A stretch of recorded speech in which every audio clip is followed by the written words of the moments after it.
नमस्कार साथियों, साहित्य सृजन चैनल के माध्यम से मैं रजनी तिवारी आप सभी का बहुत बहुत स्वागत करती हूँ।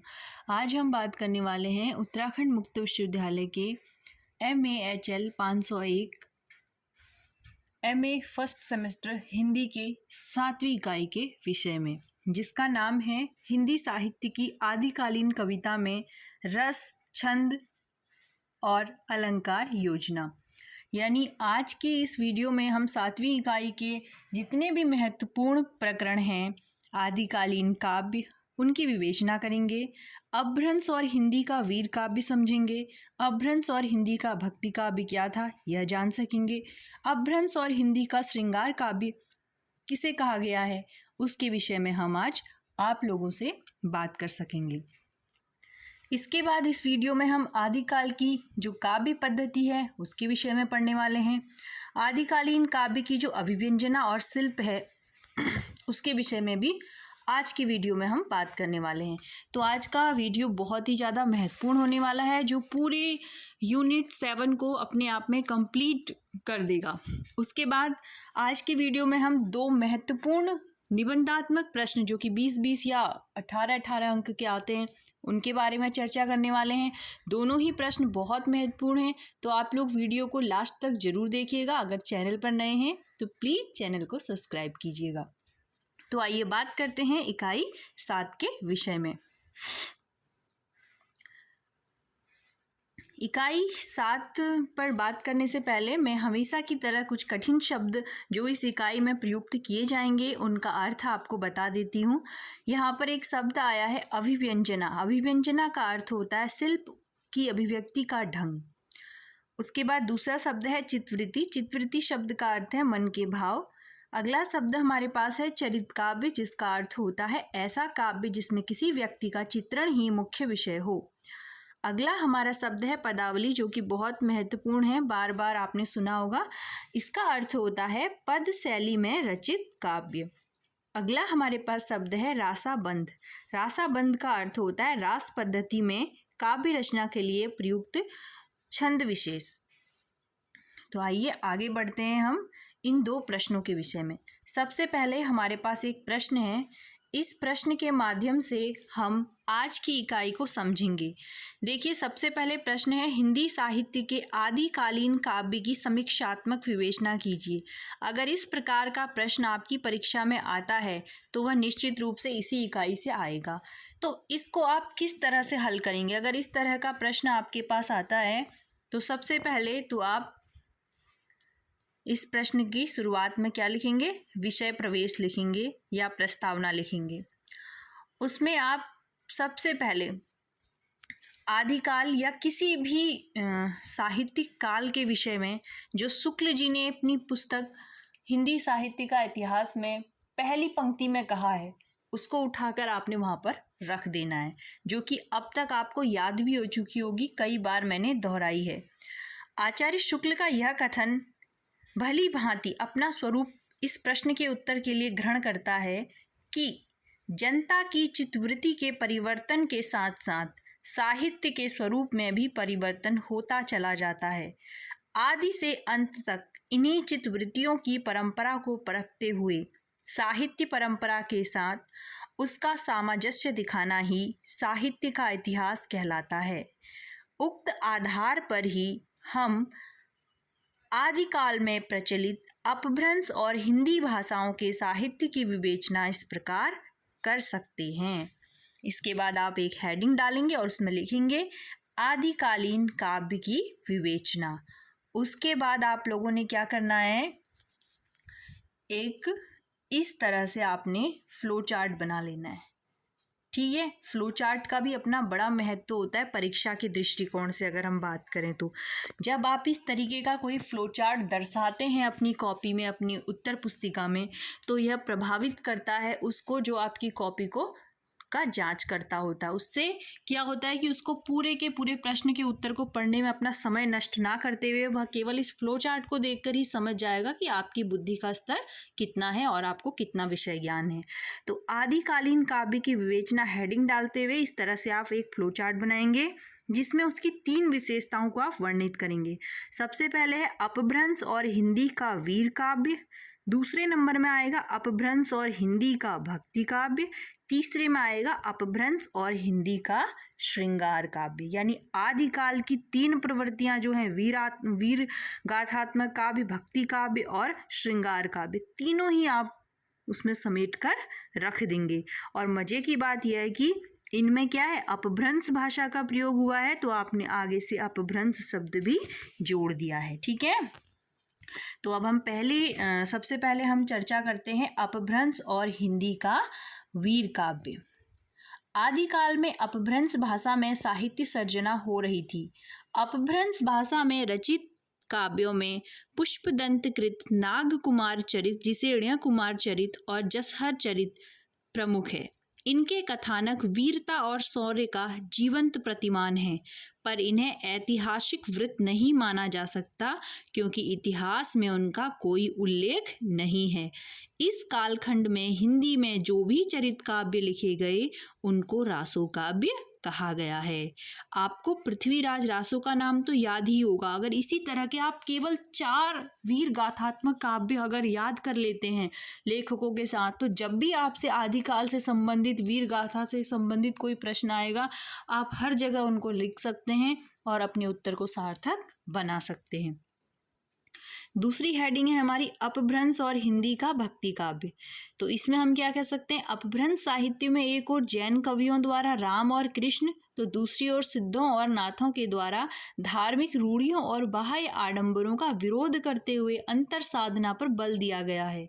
इस प्रकार अपभ्रंश भाषा एवं साहित्य में भक्ति की धारा का एक सुस्पष्ट स्वरूप उभरता है जो राम और कृष्ण के काव्य का परिचायक है।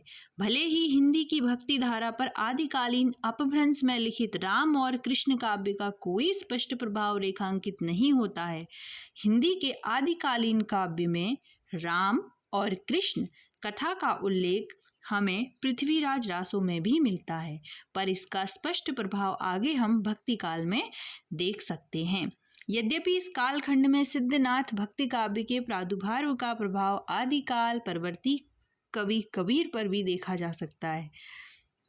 तो इस तरह से ये हो जाएगा हमारा अपभ्रंश और हिंदी का भक्ति काव्य। अब तीसरा, अपभ्रंश और हिंदी का श्रृंगार काव्य। तो इसमें हम बात करेंगे कि उस युग में यानी तदयुगीन श्रृंगार चित्रण का परिचय हमें आदिकाल में भी प्राप्त होता है। हम इसमें देखते हैं कि संदेश रासक जो है अब्दुल रहमान कृत, उसे हम क्या मान सकते हैं, श्रृंगार काव्य भी मान सकते हैं, जिसमें क्या होते हैं, एक वियोगिनी जो है अपने स्वामी के विदेश चले जाने पर एक पथिक के द्वारा अपना संदेश उसे पहुंचाती है, जिसमें पूरा का पूरा श्रृंगारात्मक शैली का प्रयोग किया गया है। तो और बीशल देव रासो जो है वो भी एक जो है श्रृंगार प्रधान काव्य है। इस प्रकार हम अगर 1-2 भी अगर हम याद रख लेते हैं तो हम अपने प्रश्न के उत्तर को बहुत ही सुंदर और बेहतर बना सकते हैं।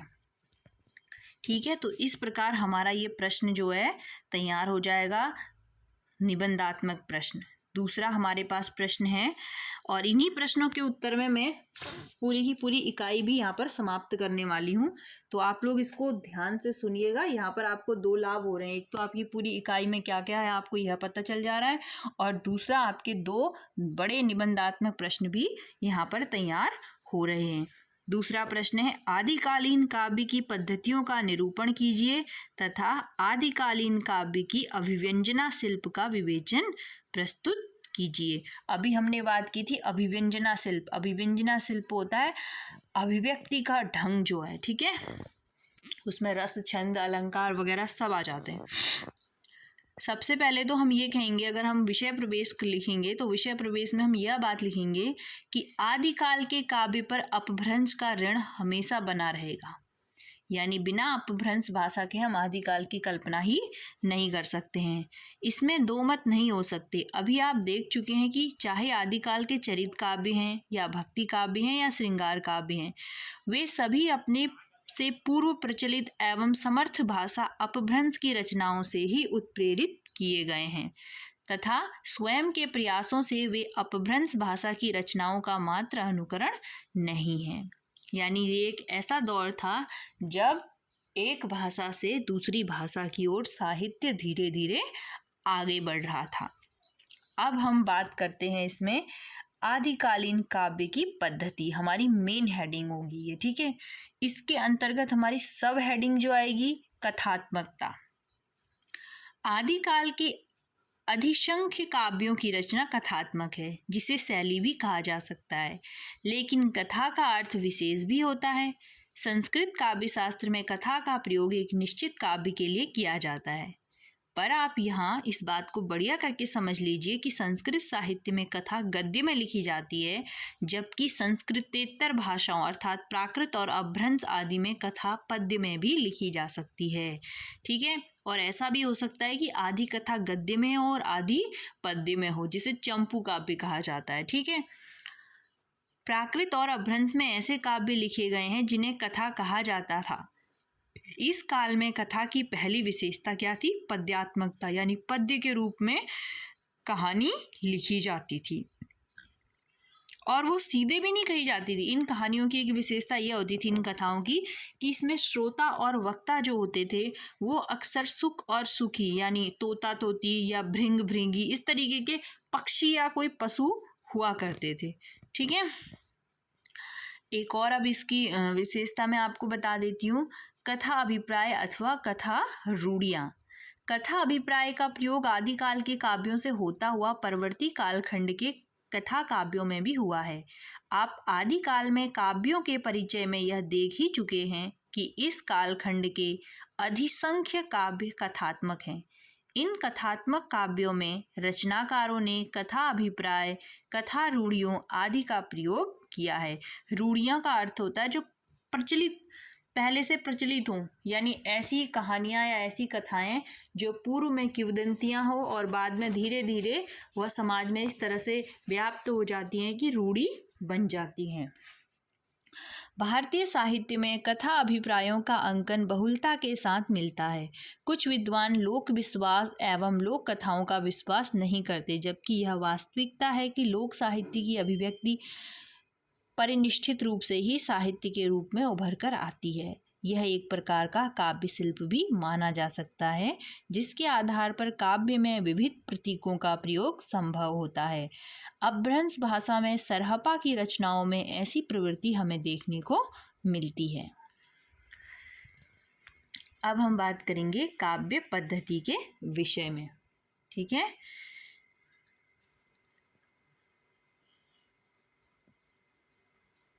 काव्य पद्धति की अगर हम बात करें तो अपभ्रंश के काव्य में सर्वाधिक प्रयुक्त छंद जो है वो दोहा है, और दोहा के लिए अपभ्रंश में दूहा शब्द प्रयोग में आया है। इसको आप नोट कर सकते हैं, क्योंकि कई बार 1 नंबर के प्रश्न में आ जाता है कि अपभ्रंश काव्य में दोहा के लिए किस शब्द का प्रयोग किया जाता था। इसके अतिरिक्त चौपाई, छप्पय, रोला आदि छंदों का प्रयोग भी अपभ्रंश के काव्यों में मिलता है। परवर्ती हिंदी काव्यों में इन छंदों का प्रयोग मिलता है। आदिकालीन हिंदी काव्यों में जो गेयता उपलब्ध होती है, उसके संबंध में भी आप यह जान लीजिए कि यह गेयता भी उन्होंने अपभ्रंश काव्य से ही ग्रहण ली है। गेयता मतलब गाने, जैसे मीरा के पद हैं गाए जाने योग्य, उसे गेयता कहा जाता है, ठीक है। और रासा छंद का प्रयोग रासो काव्य में हुआ है। हिंदी के बीसल देव रासो हैं, जो एक ऐसा काव्य रूप है जो मूलतः कोमल भाव यानी प्रेम प्रसंग और श्रृंगार वर्णन आदि का वाहक भी है। अब हम बात करेंगे इसी प्रश्न का तथा से जो शुरू होता है, आदिकालीन काव्य की अभिव्यंजना शिल्प का विवेचन प्रस्तुत कीजिए। तो अभिव्यंजना शिल्प की जब हम बात करेंगे तो सबसे पहले आएगा हमारा काव्य रूप वैशिष्ट्य। हेडिंग बनेगी काव्य रूप वैशिष्ट्य। अपभ्रंश साहित्य के अंतर्गत अगर हम ध्यान दें तो एक बात निकल कर आती है कि रीतिकाल की अतिशयता और ऊहात्मक विरह वर्णन पर चर्चा के समय फारसी भाषा का प्रभाव माना जाता है, किंतु यह वास्तविकता है कि भारतीय काव्य की मूल आत्मा की आंतरिक भावधारा के मूल में अपभ्रंश भाषा के काव्य को हम विस्मृत कर देते हैं। अपभ्रंश भाषा के काव्य रूपों के संबंध में आचार्य हजारी प्रसाद द्विवेदी जी ने ये कहा है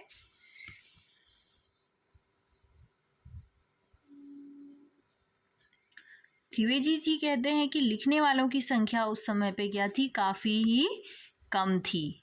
ठीक है, क्योंकि ज़्यादातर लोग तो क्या करने में लगे हुए थे, लड़ाई में ही लगे हुए थे, क्योंकि लड़ाई भी जाति विशेष का उस समय पेशा मान ली गई थी। देश रक्षा के लिए या धर्म रक्षा के लिए समूची जनता के सन्नद्ध हो जाने का विचार नहीं उठता था।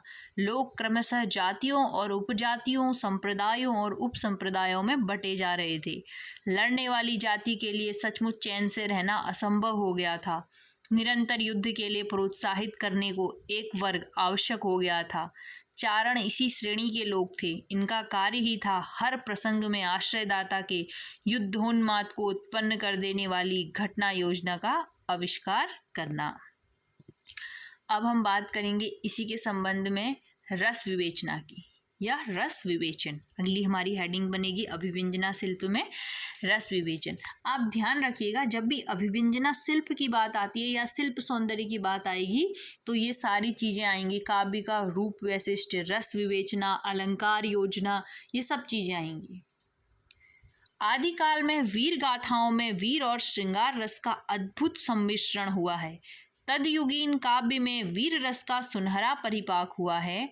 आप तदयुगीन परिस्थितियों में स्वयं अनुभव कर सकेंगे कि उस काल में युद्ध ही एकमात्र जीवन का ध्येय था।